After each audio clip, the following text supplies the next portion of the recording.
Assalamualaikum warahmatullahi wabarakatuh. Halo semua, ketemu lagi di Kisah Seram.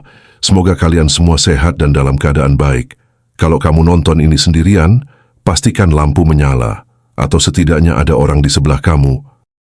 Lantai beton yang retak dan besi-besi berkarat menjadi saksi bisu kejayaan masa lalu.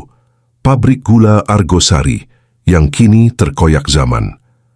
Di bawah langit senja yang memerah pekat, bangunan peninggalan era kolonial ini berdiri angkuh di tengah hamparan kebun tebu yang tak lagi terurus, menyebarkan aroma nira busuk yang menusuk hidung siapa saja yang berani mendekat. Seolah-olah tanah di bawahnya menolak untuk melupakan darah yang pernah tumpah di sana. Udara di sekitar pabrik selalu terasa beberapa derajat lebih dingin dibandingkan desa sekitarnya, memaksa bulu kuduk berdiri bahkan sebelum kaki menginjak pelataran parkir yang kini ditumbuhi ilalang setinggi dada. Konon, pabrik ini tidak pernah benar-benar mati, meskipun mesin-mesin uapnya sudah berhenti menderu sejak puluhan tahun silam. Penduduk desa sekitar sering melihat kabut putih tebal keluar dari cerobong asap setinggi 50 meter itu tepat saat azan maghrib berkumandang, padahal tidak ada lagi kayu bakar atau batu bara yang tersisa di ruang pembakaran sejak krisis moneter melanda. Mereka percaya bahwa kabut itu bukanlah asap biasa, melainkan nafas dari ribuan jiwa yang terperangkap dalam ritual gilingan janin yang dilakukan para penguasa pabrik di masa lalu, untuk memastikan panen selalu melimpah tanpa peduli pada nyawa manusia. Raka, seorang penjelajah tempat terbengkalai dengan mental baja, berdiri di depan gerbang utama dengan kamera DSLR di tangan dan jantung yang berdegup kencang seperti jenderang perang. Ia datang bukan sekadar untuk mencari konten digital demi angka penonton, melainkan mencari jawaban atas hilangnya sang kakek, seorang mandor pabrik yang raib tanpa jejak di malam penutupan pabrik tahun 1998 silam. Kakeknya pergi hanya membawa senter dan kunci gudang, lalu seolah-olah ditelan bumi, meninggalkan sebuah kotak kayu berisi catatan-catatan ganjil yang baru berani Raka baca 1 bulan yang lalu. Angin malam mulai berembus kencang, membawa suara gesekan daun tebu yang terdengar seperti bisikan ribuan orang yang sedang merintih kesakitan di bawah cambuk mandor. Raka melangkah masuk, melewati pintu besi yang berderit memuakan. Suara logam yang bergesekan itu terdengar seperti jeritan wanita yang memilukan. Ia tidak menyadari bahwa saat ia melewati garis gerbang, cahaya senternya sedikit meredup, seolah-olah kegelapan di dalam sana memiliki massa yang mampu menghisap energi listrik, dan ada sesuatu yang sedang mengawasinya dengan mata kuning redup dari balik jendela lantai 2 yang pecah. Langkah kaki Raka yang mengenakan sepatu bot militer bergema keras di lorong sempit menuju ruang administrasi, menciptakan gema yang seolah-olah diikuti oleh langkah kaki lain yang lebih ringan di belakangnya. Di dalam ruangan itu, waktu seolah berhenti. Kalender di dinding masih menunjukkan bulan Oktober 1998 dan tumpukan dokumen kuno berserakan di atas lantai yang lembab dan berjamur. Bau kertas tua bercampur dengan bau bangkai tikus menciptakan atmosfer yang menyesakkan, membuat Raka harus menarik nafas pendek agar tidak mual. Di tengah kekacauan itu, ia menemukan sebuah buku besar laporan harian bersampul kulit yang tertutup debu sangat tebal. Namun anehnya saat ia menyentuhnya, sampul itu terasa hangat dan berdenyut pelan seolah memiliki aliran darah di dalamnya. Saat ia membuka halaman terakhir yang bertanggal malam hilangnya sang kakek, tulisan tangan yang awalnya rapi berubah menjadi goresan-goresan gemetar yang mencatat tentang tumbal giling. Catatan itu menyebutkan bahwa mesin penggiling utama telah haus dan tidak akan berhenti mengeluarkan suara jeritan kecuali jika diberikan minyak merah dari darah manusia suci, sebuah kontrak gelap antara pemilik pabrik dan entitas penunggu sumur tua di bawah bangunan tersebut. Cahaya senter Raka menyorot deretan tangki kristalisasi raksasa yang tampak seperti monster besi yang sedang tidur di dalam kegelapan yang absolut. Permukaan tangki yang berkarat itu tampak basah, bukan oleh air, melainkan oleh cairan hitam kental yang terus menetes perlahan ke lantai beton, menciptakan suara tik-tik-tik yang konsisten dan mencekam. Tiba-tiba sebuah bayangan hitam setinggi 2 meter melintas cepat di antara pipa-pipa uap. Yang melintang di langit-langit diikuti oleh suara dentingan logam yang dipukul dengan irama yang sangat teratur, mirip detak jantung yang melambat. Siapa di sana? Aku tahu ada orang di sini. Teriak Raka dengan suara yang berusaha dikuatkan, namun hanya gema suaranya sendiri yang kembali menyapa indera pendengarannya dengan nada yang sedikit lebih berat dan serak. Ia mulai merasa oksigen di dalam ruangan itu menipis, digantikan oleh bau amis darah yang sangat segar, seolah-olah ada luka yang baru saja dibuka tepat di belakang lehernya. Ketika ia memutar badannya dengan cepat, senternya menangkap sekelebat kain putih yang menghilang di balik mesin separator, meninggalkan jejak bau melati yang busuk dan hawa dingin yang menusuk tulang belakang. Di atas lantai semen yang berdebu putih karena sisa kapur, Raka melihat deretan jejak kaki tanpa alas yang masih basah dengan lumpur hitam pekat, mengarah lurus ke arah ruang penggilingan utama. Jejak itu tidak terlihat seperti jejak kaki manusia normal. Bentuknya memanjang dengan jari-jari yang tampak runcing, dan jarak antar langkahnya mencapai 2 meter, seolah-olah makhluk yang membuatnya memiliki tungkai yang tidak proporsional. Lumpur tersebut juga mengeluarkan asap tipis dan bau belerang yang menyengat, menandakan bahwa apapun yang melewatinya baru saja keluar dari tempat yang sangat panas. Raka mencoba mengikuti jejak tersebut dengan perasaan was-was yang semakin memuncak. Tangannya gemetar saat memegang kamera yang terus merekam setiap detail mengerikan itu. Jejak itu berhenti tepat di depan sebuah pintu besi berat bertuliskan, "Dilarang masuk, bahaya radiasi," yang sudah tertutup karat merah. Pintu itu tidak terkunci, justru sedikit terbuka dengan celah kecil yang menghembuskan angin kencang dari dalam, seolah-olah ruangan di baliknya adalah paru-paru raksasa yang sedang menarik napas panjang untuk menelan mangsa berikutnya. Ruang penggilingan adalah jantung dari pabrik ini, tempat di mana batang-batang tebu dihancurkan menjadi sari manis yang bernilai tinggi bagi ekonomi kolonial. Namun, di tengah ruangan yang sangat luas itu, berdiri mesin giling raksasa dengan gerigi baja setajam silet yang tampak masih berkilau bersih. Sangat kontras dengan mesin lain yang berkarat. Raka melangkah mendekat, dan suara langkahnya kini dibalas oleh suara mesin yang tiba-tiba berderit pelan, meskipun tidak ada operator maupun aliran listrik yang menghidupkannya. Raka menyorotkan senter ke sela-sela gerigi mesin tersebut, dan jantungnya seakan berhenti berdetak saat melihat potongan kain batik parang yang sangat ia kenali. Itu adalah potongan sarung milik kakeknya yang selalu dipakai saat ronda.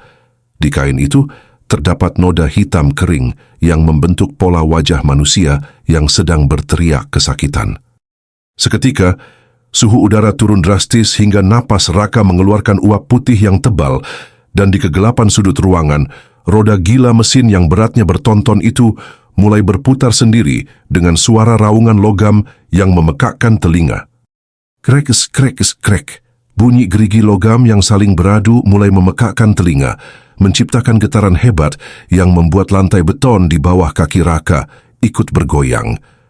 Di tengah kebisingan mekanis yang membingungkan itu, Raka mendengar suara parau yang memanggil namanya berkali-kali dari kejauhan. Suara yang sangat mirip dengan suara kakeknya saat membacakannya dongeng tentang legenda penunggu hutan tebu. Suara itu tidak datang dari satu arah, melainkan memantul dari dinding-dinding pabrik, seolah-olah dinding itu sendiri yang sedang berbicara padanya.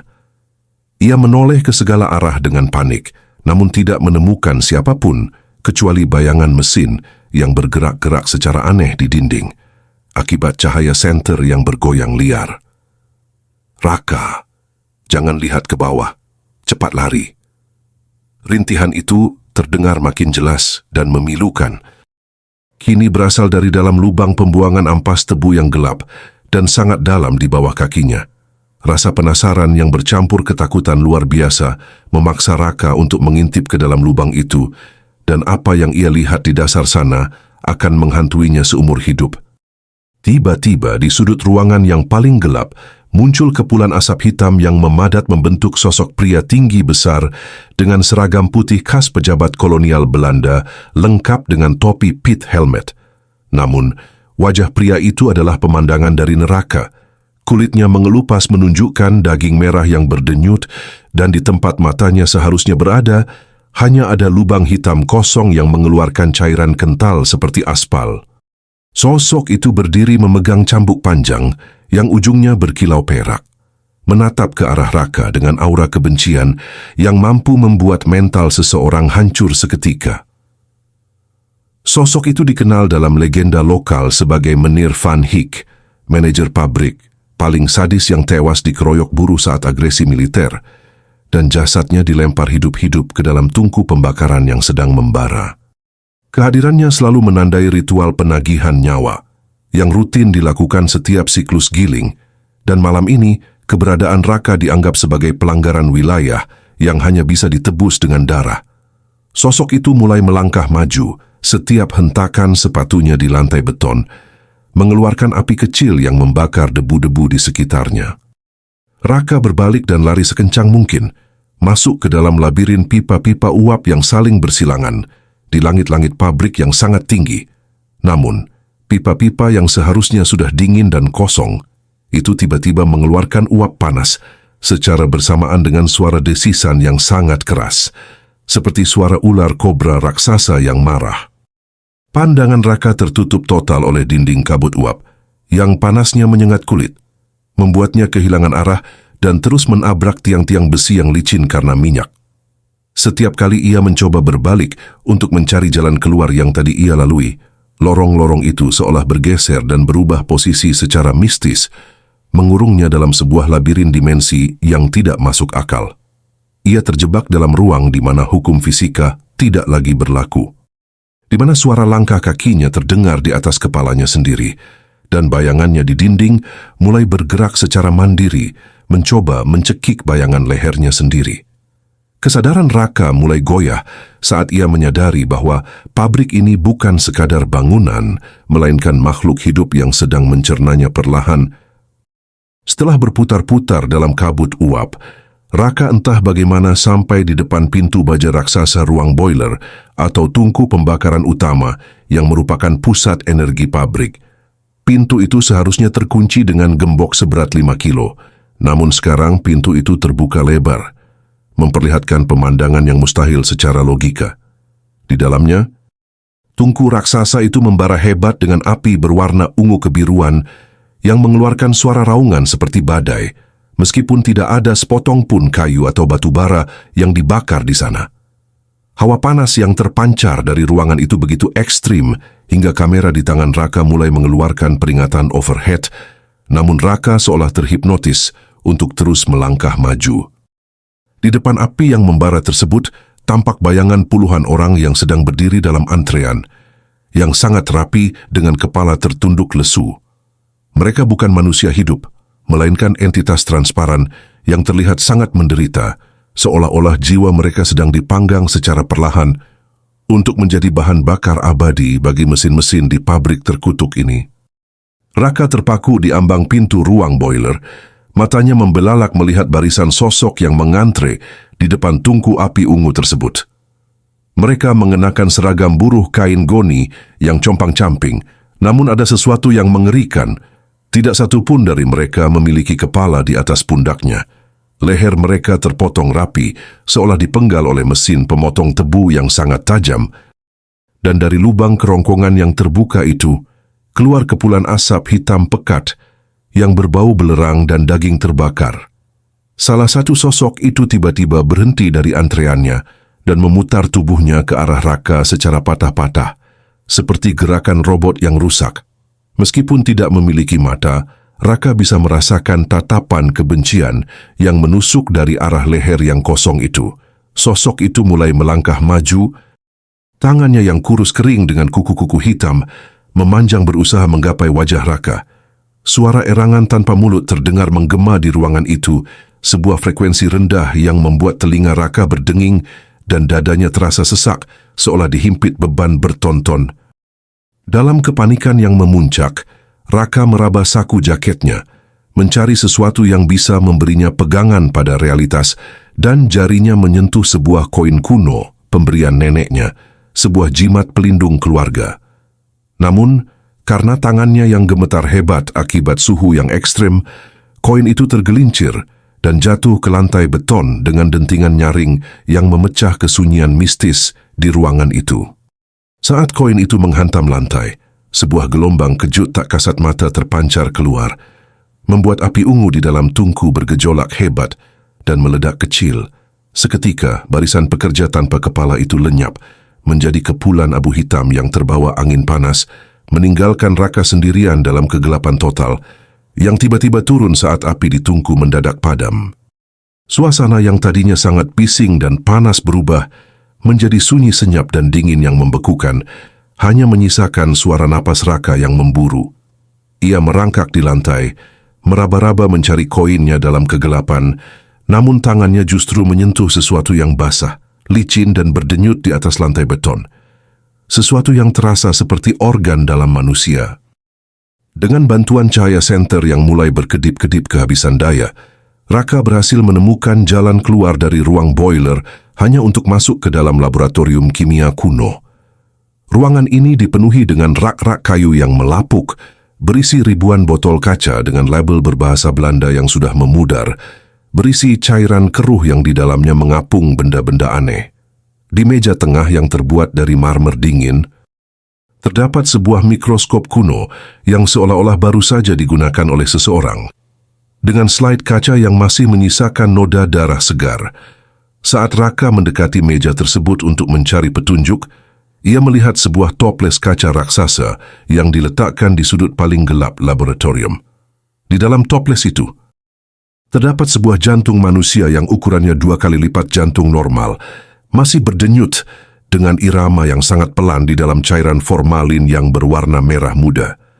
Di samping toples itu, terdapat lembaran catatan penelitian tertanggal 30 April 1998 yang menuliskan tentang formula kristal merah, sebuah proyek rahasia untuk menciptakan gula yang bisa memberikan keabadian fisik namun dengan harga jiwa yang tak terhingga. Tiba-tiba, dinding laboratorium yang terbuat dari bata tua mulai mengeluarkan cairan kental berwarna merah gelap yang merembes keluar seperti keringat darah. Cairan itu tidak jatuh ke lantai, melainkan merambat di permukaan dinding membentuk kata-kata dalam bahasa Jawa kuno dan bahasa Belanda. Tolong kami dan dia meminta bagianmu. Suara bisikan mulai terdengar, awalnya hanya seperti desau angin, namun perlahan berubah menjadi jeritan ribuan suara yang tumpang tindih. Meminta Raka untuk segera pergi atau menjadi bagian dari koleksi di dalam botol kaca tersebut. Raka merasakan lantai di bawah kakinya mulai melunak, berubah menjadi semacam jaringan daging mentah yang hangat dan berdenyut, seolah-olah seluruh bangunan pabrik ini telah bermutasi menjadi organisme hidup yang haus akan nutrisi. Setiap kali ia melangkah, kakinya terasa seperti terhisap ke dalam lantai yang kini mengeluarkan suara slurp, slurp, yang menjijikkan. Ia menyadari bahwa laboratorium ini bukan tempat penelitian kimia biasa, melainkan tempat di mana raga manusia diproses secara mekanis untuk memisahkan saripati kehidupan dari dagingnya. Satu-satunya jalan keluar yang tidak tertutup oleh rembesan darah adalah tangga besi spiral yang terletak di pojok ruangan, tangga yang menuju ke puncak menara pengawas pabrik yang menjulang tinggi. Raka menaiki anak tangga satu persatu dengan langkah yang dipaksakan, mengabaikan suara tawa melengking seorang wanita yang terdengar mengikuti setiap langkah kakinya dari bawah tangga. Setiap anak tangga yang ia injak mengeluarkan suara derit logam yang sangat keras. Seolah-olah tangga itu akan runtuh kapan saja ke dalam kegelapan di bawah sana. Tangga itu terasa jauh lebih panjang dari yang terlihat dari luar. Raka sudah mendaki selama hampir 10 menit, namun puncak menara belum juga terlihat, sementara udara di sekitarnya semakin tipis dan berbau karat. Di setiap belokan tangga, ia melihat bayangan hitam yang berdiri diam, menatapnya dengan mata yang bersinar seperti bara api sebelum menghilang saat terkena cahaya senter. Ia merasa seolah sedang mendaki menuju langit untuk diadili, sementara di dinding luar menara terdengar suara kuku-kuku tajam yang menggaruk beton, mencoba mencari celah untuk masuk dan menyeretnya keluar. Sesampainya di puncak menara, Raka menemukan sebuah ruangan kecil berbentuk bundar dengan jendela-jendela besar yang menghadap ke hamparan kebun tebu yang luas. Di tengah ruangan itu, duduk seorang pria tua dengan pakaian mandor yang compang-camping, membelakangi pintu masuk dan menghadap ke arah bulan purnama yang tertutup awan hitam. Pria itu tampak sedang menggumamkan sesuatu, sebuah nyanyian lama yang sering didengar Raka di masa kecilnya saat kakeknya masih ada. "Kakek, apakah itu kau?" tanya Raka dengan suara yang serak karena tangis yang tertahan, harapannya membuncah di tengah ketakutan yang luar biasa.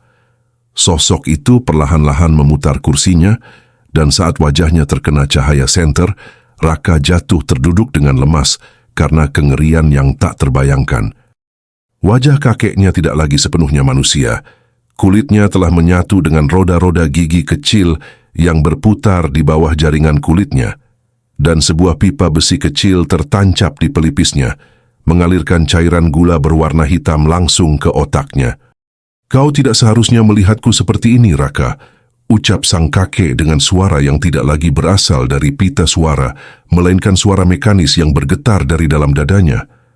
Kakeknya menjelaskan dengan nada datar bahwa hilangnya dia puluhan tahun lalu adalah sebuah pengorbanan yang sengaja dilakukan untuk menunda amarah penguasa gaib pabrik yang menuntut tumbal dari desa. Ia telah menandatangani kontrak darah dengan entitas yang menghuni sumur dasar pabrik agar keluarganya, termasuk Raka, tidak tersentuh oleh kutukan yang telah menghancurkan banyak nyawa di masa kolonial.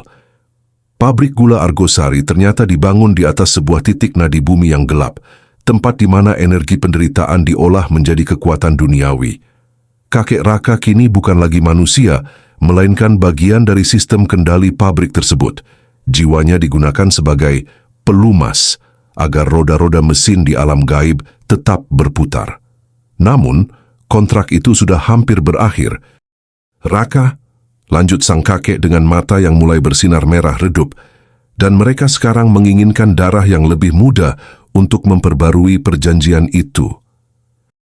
Tiba-tiba, ekspresi sedih di wajah kakeknya lenyap, digantikan oleh kekosongan yang dingin dan mematikan saat entitas pabrik mengambil alih kesadarannya sepenuhnya. Tubuh pria tua itu bergetar hebat, tulang-tulangnya mengeluarkan suara berderak seperti kayu yang patah, dan dari punggungnya keluar kabel-kabel hitam yang menancap ke langit-langit menara.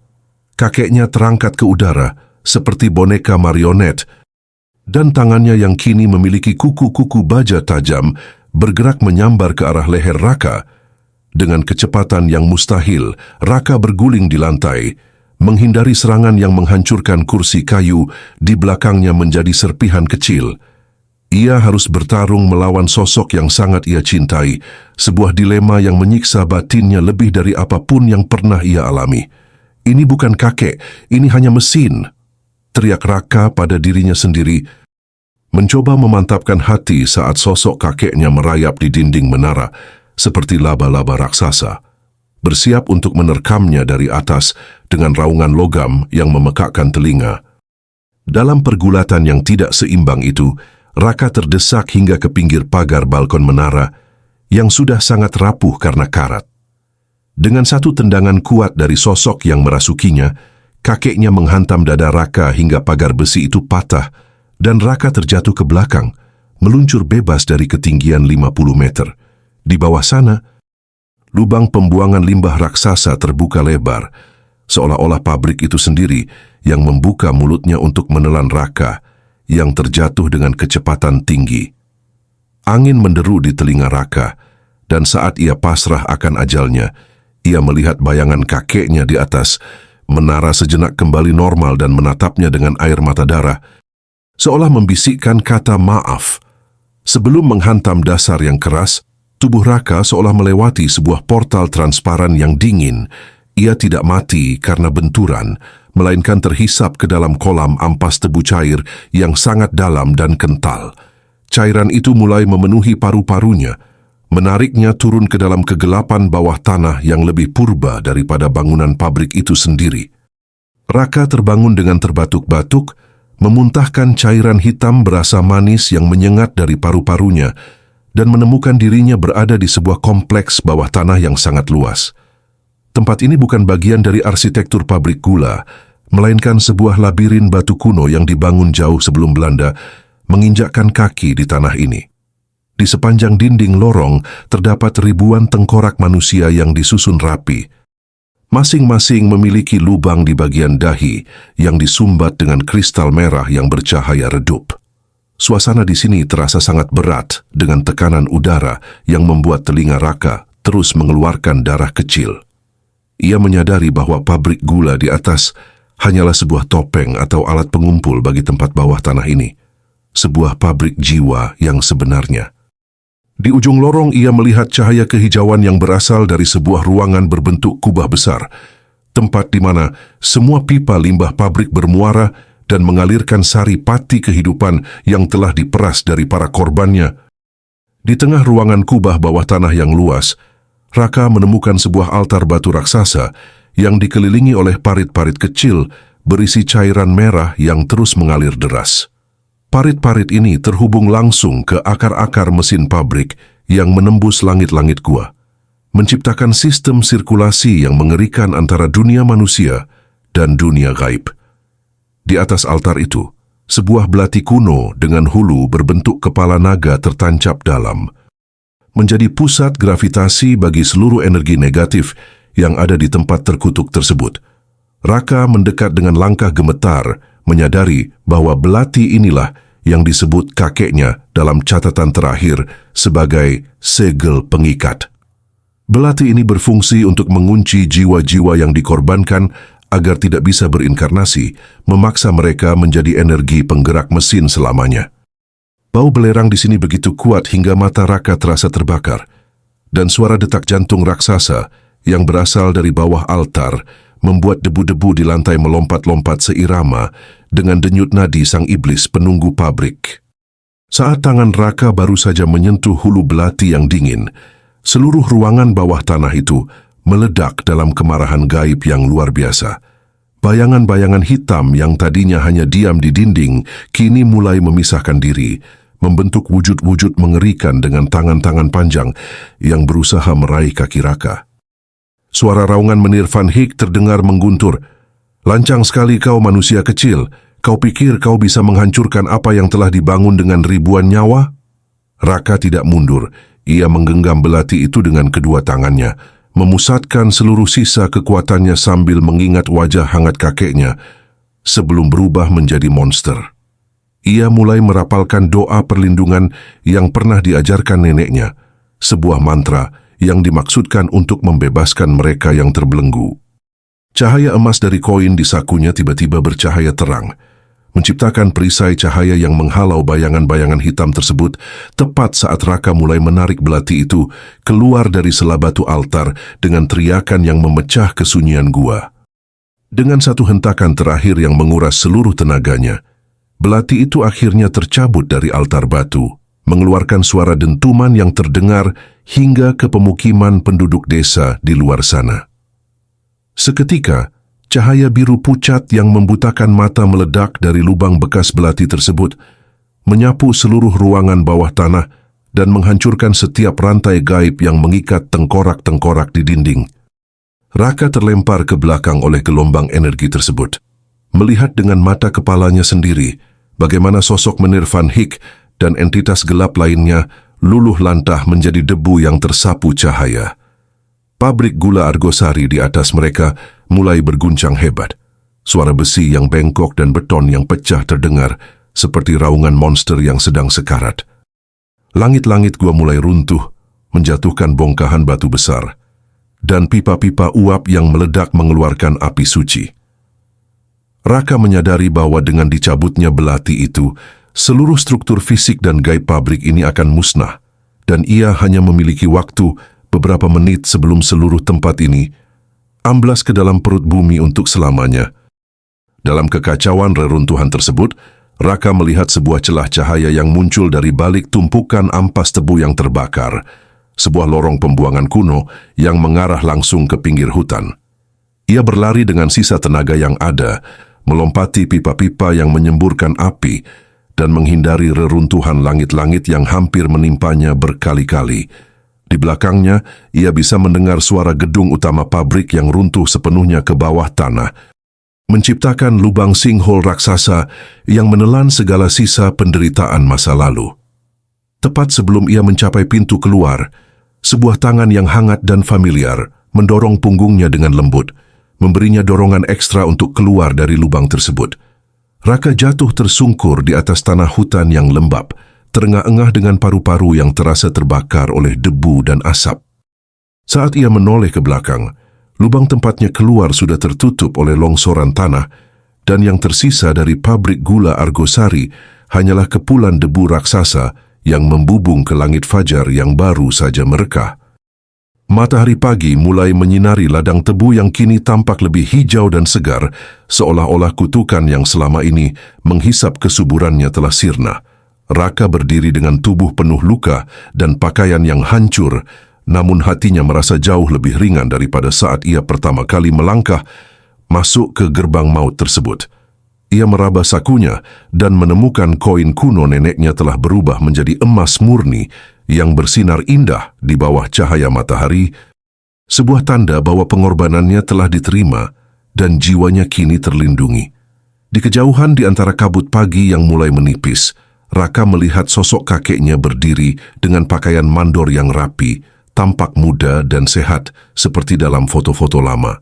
Kakeknya melambaikan tangan dengan senyum paling tulus yang pernah Raka lihat, sebelum akhirnya sosok itu memudar dan menyatu dengan cahaya pagi, akhirnya bebas untuk beristirahat dengan tenang. Raka berjalan meninggalkan tempat itu, membawa pulang sebuah cerita yang mungkin tidak akan pernah dipercayai dunia. Namun ia tahu bahwa mulai hari ini, jeritan di balik cerobong asap itu tidak akan pernah terdengar lagi. Beberapa rahasia memang seharusnya tetap terkubur, namun beberapa penderitaan menuntut untuk dibebaskan. Argosari kini telah tenang, namun ingatlah, di setiap bangunan tua yang kau lewati, mungkin ada mesin yang masih menunggu tumbal berikutnya. Aku Raka dan ini adalah akhir dari perjalananku di pabrik gula Argosari. Terima kasih udah nonton sampai akhir. Jangan lupa klik like, subscribe, dan nyalain loncengnya, biar nggak ketinggalan kisah misteri berikutnya. Sampai jumpa di cerita selanjutnya. Dan ingat, malam bukan selalu waktu untuk tidur. Kadang, itu waktu mereka datang